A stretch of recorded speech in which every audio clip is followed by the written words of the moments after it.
Good morning. நான் உங்கள் maths teacher பேசுகிறேன். All of you welcome to our maths ma'am TNPSC class. இன்றைக்கி பார்க்க போகிறது அல்ஜிப்ரா.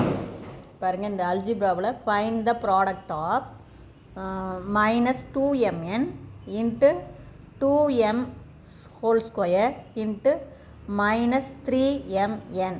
இப்போ மல்டிபிள் பண்ண போகிறது ஒரே ஸ்டெப்பில் ஆன்சர் பண்ணலாம். குறியை பெருக்கணும், சிம்பிளை பெருக்கணும். சிம்பிளை பெருக்கும்போது minus into minus plus, plus into minus minus, அதே மாதிரி minus into plus minus, plus into plus plus, அப்படியெல்லாம் நீ மனப்பாடம் பண்ணக்கூடாது. ரொம்ப எளிமையான இது என்ன அப்படின்னா, குறியை ஒரே மாதிரி பெருக்குனா ப்ளஸ், குறியை மாற்றி பெருக்குனா மைனஸ். ஜஸ்ட் இவ்வளவு தான், ஒன்றுமே கிடையாது. குறி ஒரே மாதிரி பெருக்கினீங்கன்னா ப்ளஸ்ஸு, குறியை மாற்றி பெருக்கினா மைனஸ். இங்கே பாரு, இங்கே ஒரு மைனஸ் இருக்குது, இங்கே ஒரு மைனஸ் இருக்குது, இங்கே குறியே இல்லை, அப்போ ப்ளஸ் இருக்குதுன்னு அர்த்தம். இதை பற்றி கவலைப்படவே வேண்டாம். அப்போ குறி ஒரே மாதிரி இருக்கா, குறியை ஒரே மாதிரி பெருக்கினீங்கன்னா ப்ளஸ்ஸு. அடுத்து நம்பரை பெருக்கும்போது பாரு, 2 8, 8 24. அடுத்து வேரியபிளை பெருக்கலாம். பாரு, இங்கே எம், இங்கே எம் ஸ்கொயர்டு. இது எப்படி 4m² வருது பார்த்தியா? இந்த 2m ஹோல் ஸ்கொயர்டு அப்படின்னா இதை பாரு, இது 2 தரம் பெருக்கணும். 2m into 2m.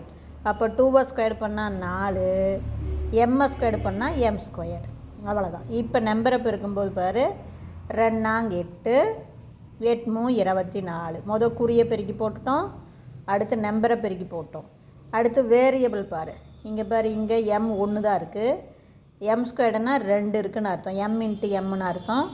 இங்கே m 1. அப்போ மொத்தமாக என்ன, இங்கே 1, இங்கே 2, இங்கே 1. அப்போ m மொத்தமாக m பவர் 4, அதாவது m into m into m into m அப்படின்னு அர்த்தம். m power 4. பார், அடுக்க கூட்டிக்கோ. இங்கே 1, 1 2 3, 3 1 4 பெருக்கலாக இருக்கும்போது அடுக்க கூட்டிக்கணும் ஒரு. புரியுதா? அடுத்து n, அதாவது அடுக்க கூட்டணும்னா எல்லா அடுக்கும் கூட்டக்கூடாது. எம்முடைய அடுக்கை பார்த்து கூட்டு. அதே மாதிரி என்னுடைய அடுக்கு n பாரு, இங்கே 1 இருக்குது, இங்கே 1 இருக்குது. அப்போ என்னுடைய அடுக்கு 2. புரிஞ்சுதுங்களா? அதே மாதிரி ரெண்டாவது கணக்கு பாருங்கள், 3x² into -3xy³ into x² y². இப்போ பார்த்தீங்கன்னா இங்கே பாரு, குறி மைனஸ் ஒன்றே ஒன்று தான். அப்போ மைனஸ் அப்படியே போட்டுக்கோ. இங்கே குறி இல்லாததுக்கெல்லாம் கவலைப்படாது, இது ப்ளஸ்ஸு. புரியுதா? அப்போ குறியை மாற்றி பெருக்கினா மைனஸ். இவ்வளோ தான், முடிஞ்சு போச்சு. குறியை மாற்றி பெருக்கினா மைனஸ், எகைன் குறியை மாற்றி பெருக்கினா மைனஸ். இப்போ நம்பரை பெருக்குங்க. 3 9. அடுத்து வேரியபிள் பாரு, எக்ஸு. இங்கே 2 இருக்கா, இங்கே 1, இங்கே 2. அப்போ அடுக்க கூட்டுங்க. அப்போ பெருக்கலாக இருக்கும்போது அடுக்க கூட்டிக்கணும். அப்போ 2 2 1 3, 3 2 5. அப்போ எக்ஸினுடைய அடுக்கு 5. அதே மாதிரி ஒய் பாருங்கள், இங்கே 1 இருக்குது, இங்கே 3 இருக்குது, இங்கே ஒய்யின் அடுக்கு 2 இருக்குது. அப்போ ஒய்யினுடைய அடுக்கு மொத்தமாக 2 3 5 1 6. அப்போ ஒய்யின் அடுக்கு 6. அதே மாதிரி பாருங்கள், இஃப் எல் கொடுத்துருக்கான் 4p², B 3p², h 2p³ q³. Find the volume. Volume அப்படின்னா length into breadth into height, நீளம் அகலம் உயரம். அப்போ நீளம் 4p², அகலம் 3p², உயரம் 2p³ q³. இப்போ பெருக்கும்போது வேறு எல்லாமே ப்ளஸ் தான். அப்போ ஒன்றும் பிரச்சனை இல்லை. ஏன்னா லென்த்து பிரெத்து ஹைட் எல்லாம் பாசிட்டிவாக தான் இருக்கும், நெகட்டிவில் வராது. இப்போ நம்பரை பெருக்கலாம். 4 12, 12 12 24. அடுத்து வேரியபிள் பியை பார்க்கலாம். பி இங்கே 1 தான் இருக்குது, இங்கே p² அப்படின்னா p இன்ட்டு p 2 இருக்குது, இங்கே p³ அப்படின்னா p 3 தடவை இருக்குதுன்னு அர்த்தம். அப்போ மொத்தமாக p எத்தனை தடவை இருக்கும்? இங்கே பாருங்கள், இங்கே 3, இங்கே ஒரு 2 5, இங்கே 1 6. அப்போ p பவர் 6. பவரை கூட்டிக்கணும். பாருங்கள், 1ஓட 2 கூட்டினா 3, 3ஓட 3 கூட்டினா 6. அதே மாதிரி q பாருங்கள், q உடைய பவர் இங்கே 2, இங்கே 1, இங்கே 3. அப்போ பெருக்கலாக இருக்கும்போது அடுக்க கூட்டணும். அப்போ 2 2ஓட இங்கே q அப்படின்னா இந்த இடத்துல q அடுக்கில் என்ன இருக்குன்னு அர்த்தம், 1 இருக்குன்னு அர்த்தம். அப்போ 2 1 3 3 3 6. அப்போ 24 p பவர் 6 q பவர் 6. புரியுதுங்களா? இங்கே வந்து நீங்களே சொல்லி பார்த்துக்கலாம். q ஸ்கொயர்டுனா என்ன, q 2 டைம் இருக்குது, இங்கே q 1 டைம் இருக்குது, இங்கே q 3 டைம் இருக்குது. அப்போ மொத்தமாக q வந்து இங்கே 2 time 1 time 3 time 3 time 3 time 6 time இருக்கும்னு அர்த்தம். சரி, இப்போ அதுக்கடுத்து பாருங்கள்.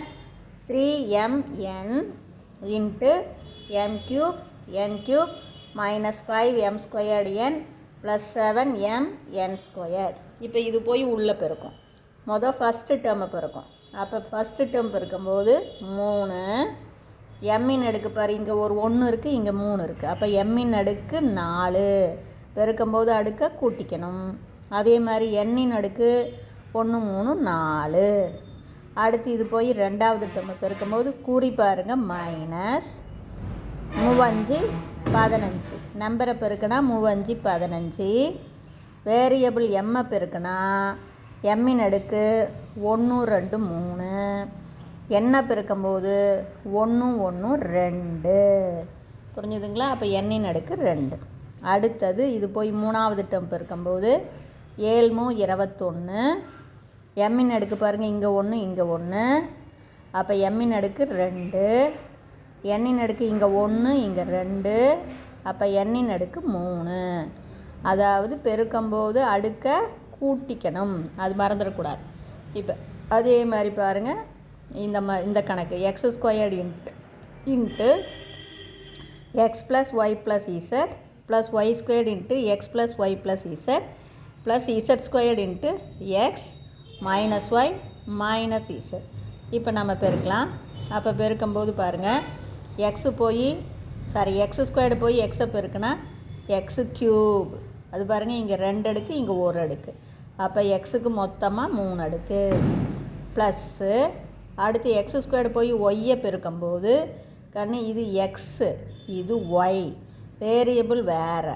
அப்போ நீ அடுக்க கூட்டிடக்கூடாது. அப்போ எக்ஸு ஸ்கொயர் ஒய், எக்ஸு 2 அடுக்கு ஒய் 1 அடுக்கு, அப்படியே சேர்த்து சொல்லு. ப்ளஸ் எக்ஸ் ஸ்கொயர்டு போய் இசட்டை பெருக்குனா அப்போ எக்ஸு ஸ்கொயர் இசட், இவ்வளோ தான். அதே மாதிரி ஒய் ஸ்கொயர்டு போய் எக்ஸை பெருக்கும்போது எக்ஸு ஒய் ஸ்கொயர்டு. நீ கேட்கலாம், ஏன் ஒய் ஸ்கொயர்டு எக்ஸு போட்டுக்கலாம், தப்பு இல்லை. உனக்கு வந்து ரைமிங்காக எக்ஸ் முன்னாடி ஒய் அடுத்தது அப்படிங்கிறதுக்காக எக்ஸ் ஒய் ஸ்கொயர்டு சொன்னேன். இல்லை ஒய் ஸ்கொயர்டு எக்ஸ்னு போட்டாலும் தப்பு இல்லை. ப்ளஸ் அடுத்தது ஒய் ஸ்கொயர்டு போய் ஒய்யை பெருக்குனா பாரு, இதுவும் ஒய் இதுவும் ஒய். அப்போ மொத்தமாக ஒய்யின் அடுக்கு 3 ப்ளஸ்ஸு ஒய் ஸ்கொயர்டு போய் இசட்டை பெருக்குனா Y squared into Z plus Z squared போய் எக்ஸை பெருக்குனா எக்ஸு இசட் ஸ்கொயர்டு அல்லது இசட் ஸ்கொயர்டு எக்ஸு. அடுத்து குறியை மாற்றி பெருக்குனா மைனஸ் இசட் ஸ்கொயர்டு போய் ஒய்யை பெருக்குனா ஒய் இசட் ஸ்கொயர். எகைன் குறியை மாற்றி பெருக்குனா மைனஸ் இசட் ஸ்கொயர்டு போய் இசட்டை பெருக்கும்போது இதுவும் இசட்டு இதுவும் இசட்டு. அப்போ பெருக்கும்போது அடுக்க கூட்டும்போது இங்கே 2 அடுக்கு இங்கே 1 அடுக்கு. அப்போ இசட்டின் அடுக்கு 3. இவ்வளவு தான். புரிஞ்சுதுங்களா? அடுத்து பாரு, minus 2p into 5p square minus 3p plus 7. இப்போ பாரு, இது போய் மைனஸ் 2p போய் மொதல் டேர்மை பெருக்கும்போது குறி பாருங்கள், இந்த இடத்துல குறியே இல்லைன்னா ப்ளஸ்ன்னு அர்த்தம். அப்போ குறியை மாற்றி பெருக்குனா மைனஸ் i2 நம்பரை பெருக்குங்க, i2 10. வேரியபிள் பியும் பி ஸ்கொயர்டையும் பெருக்குனா பின்னு அடுக்கு 3. ஏன்னா இங்கே அடுக்கு 1 இருக்குது இங்கே 2 இருக்குது. அப்போ பி மொத்தமாக 3. அடுத்தது குறியை ஒரே மாதிரி பெருக்குனிங்கன்னா ப்ளஸ்ஸு நம்பரு 3 2 6 நம்பரை பெருக்குனிங்கன்னா 6. அடுத்தது பியும் பியும் பெருக்கும்போது இங்கே பி 1 அடுக்கு இங்கே 1 அடுக்கு. அப்போ பின்னு அடுக்கு 2.